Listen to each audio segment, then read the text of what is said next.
Nanded CM24 live news पाहण्यासाठी like व subscribe करून बेल आयकॉन दाबा। CM24 लाईव्ह न्यूज मध्ये आपलं स्वागत आहे।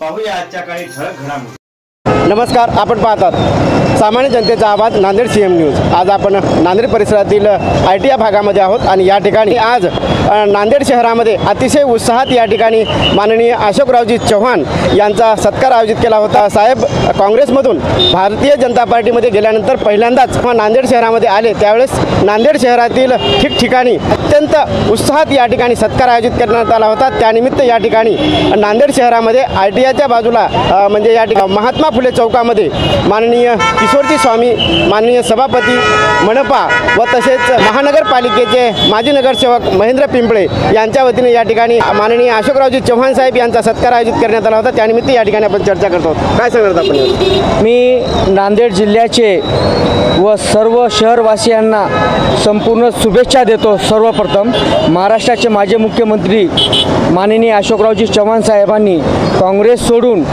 भाजपामध्ये प्रवेश केला व आजच रोजी भाजपामध्ये प्रवेश केल्यानंतर नांदेड नगरीमध्ये त्यांचं प्रस्थान झालं।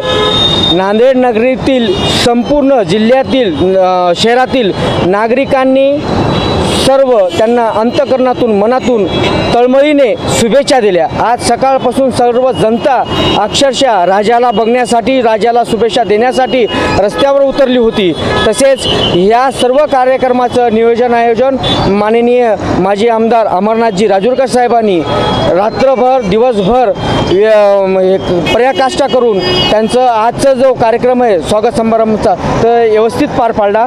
मी माजी नगरसेवक महेंद्र पिंपळे या नात्याने मी संपूर्ण साहेबांना शुभेच्छा देतो व नांदेड नगरवासियांचे आभार व्यक्त करतो। माझ्यासोबत माजी महापौर, माजी सभापती किशोर स्वामी साहेब, विलासदादा धबाले, विठ्ठल पाटील डक व BG महाराज, विजयदादा यवनकर हे संपूर्ण माझ्या पाठीशी होते। आज हर्ष उल्हासामध्ये, मोठ्या हारामध्ये, तुतारीच्या संगतीमध्ये आणि ढोल ताशाच्या पथकाच्या वाद्यामध्ये आम्ही साहेबाला भरभरून शुभेच्छा दिल्या व साहेबांना सुद्धा सर्व नांदेडवासियांचा